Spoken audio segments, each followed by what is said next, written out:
So this summer I was a marketing and development intern at the Greater Richmond ARC, which is a nonprofit here in Richmond.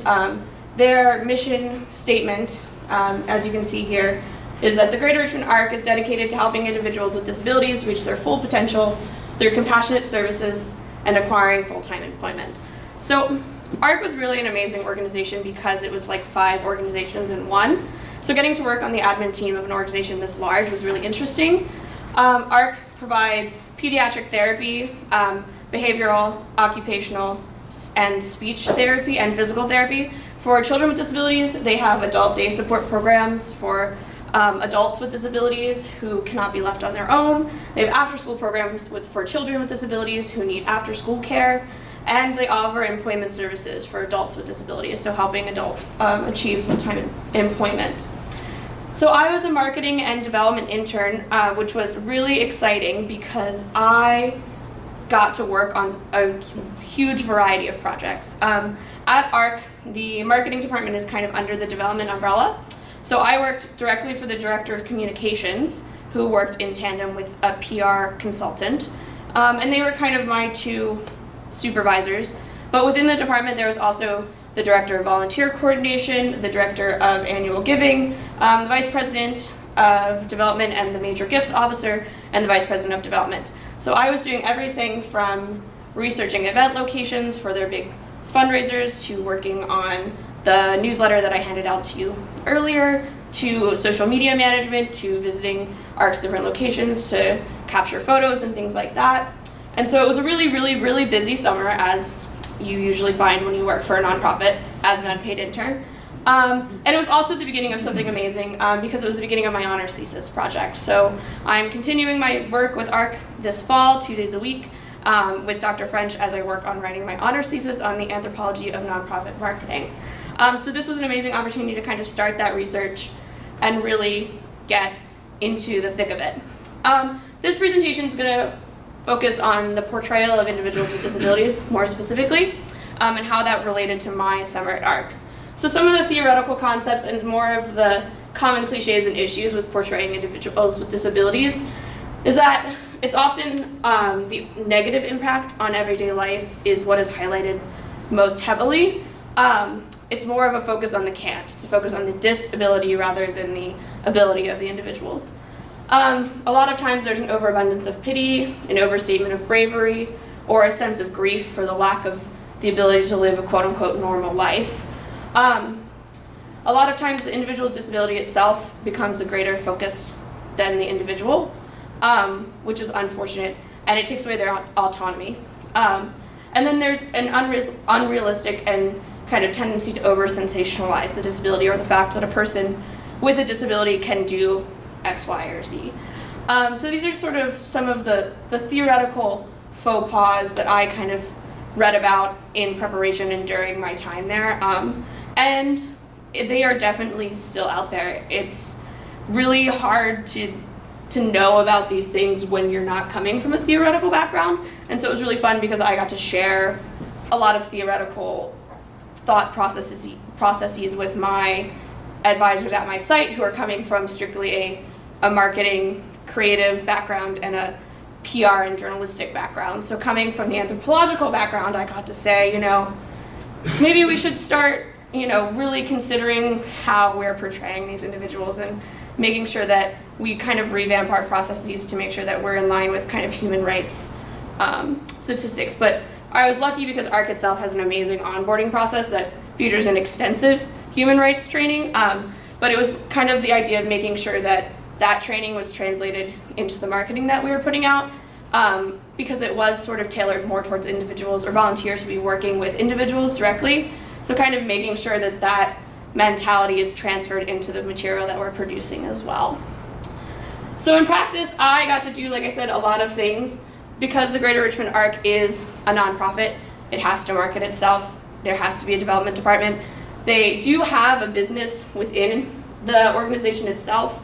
The employment services sector functions as a multi-million-dollar business, which is actually amazing because adults with disabilities work on custodial and landscaping teams, and then the ARC then competes for federal contracts and contracts with local businesses to provide those services, and then those contracts pay the individuals a living wage, and then the excess goes back into funding ARC.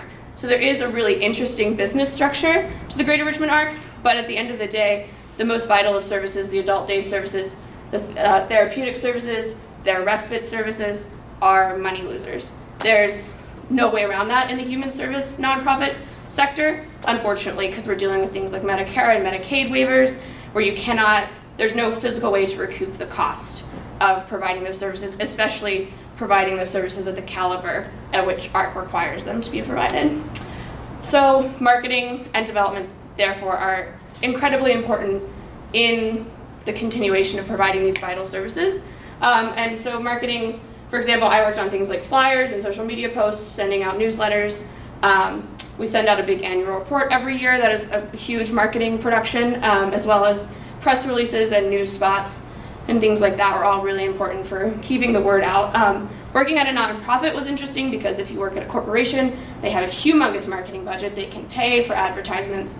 ARC has a tiny marketing budget, and we had to sort of find interesting ways to make newspapers want to talk about us instead of paying them to talk about us. So that was kind of a fun and interesting take on traditional marketing. We do have procedures in place at ARC, just in-house procedures and legal procedures, obviously, to protect our clients. So we have in-house caseworkers, which is lovely. So they are hired by ARC. They work directly with our clients to make sure that all of their both human and legally protected rights are being followed. We have compliance officers that work in-house as well. We have a protocol for photo release forms, notification of caretakers if these photos are going to be used for anything that goes out to the community, anything that isn't an in-house publication. And in the event of a longer story, which you see in the newsletter, and I'll show you in a second, the caretakers or the individuals themselves, if they are able, has the final approval of all drafts and images. ARC really likes to focus on what we call our success stories, which is awesome, and it's a key pillar of our marketing, and it's how we convey what ARC means to the people who are in the ARC family. So last fall, a Grace Place, which was just out at Staples Mill, really close to campus, went bankrupt and closed their doors very suddenly at the end of March, leaving about 150 families with nowhere to send their loved ones. They had been in business for over 50 years here and were a very important part of the Henrico County community. And when that happened, ARC saw a dire need and actually launched a capital campaign and raised about $750,000 in less than a week to buy a Grace Place out of their lease, to renovate the space, to transition employees as best as possible, and to reopen what is now called ARC at Staples Mill in about 2 months. So trying to mitigate the loss for those families. And Lily is an example of someone who was at a Grace Place for a long time and loved it, and loved the staff that she worked with. And because ARC was able to step in and open ARC at Staples Mill, she was back in the same safe location with a lot of familiar faces, which is a blessing for families with loved ones who have disabilities, because change is difficult, to say the least. So this is kind of an example of what we call our success stories, and it's actually really interesting, our process for kind of getting those quote-unquote success stories. Our PR consultant sits down with the family and really sort of gets to know them and spends a long time talking to them. It's much less a journalistic interview, much more of a conversation. And as far as what was interesting to me as an anthropology major, as far as language goes, to me, I was always, very adamant about person first language and making sure that we were not acknowledging that they had a disability, because acknowledging that it's there is important, but not reducing the individual's autonomy. And I was very conscientious about language, and the PR consultant, her name is Tracy, was like, whatever the families say, whatever the individual says is what I use. She never, intervenes in that, which was kind of an interesting approach to me. And coming from a theoretical point of view, I was like, I don't know if that's good or bad. I love it, but I hate it. Because I love that the voice of those closest to the individual, or the individual's own voice, is being preserved, and that's what's being presented to the general public. But at the same time, I felt that there's an inherent responsibility on the part of ARC to make sure that what is going out is adding to the bigger picture, is is positively impacting the bigger picture. So this was actually sort of my capstone project for the summer, so feel free to look at them as they go around. It was a heartache, a headache, and a triumph in so many ways. Bureaucracy is great. It was my first experience working in a very organized setting with a chain of commands, so sending drafts up and back down, and then off to the graphic designer, and then up and back down. We got to draft M. We'll just leave it there. Yeah, before it went to print, draft M. So sort of the theory meets practice of it all. What theory doesn't account for? It doesn't account for how individuals want to express themselves. We have individuals that can and do express themselves on a regular basis, and they are a joy to sit down with. So theory kind of doesn't account for that because it doesn't do a great job of preserving individuals' autonomy.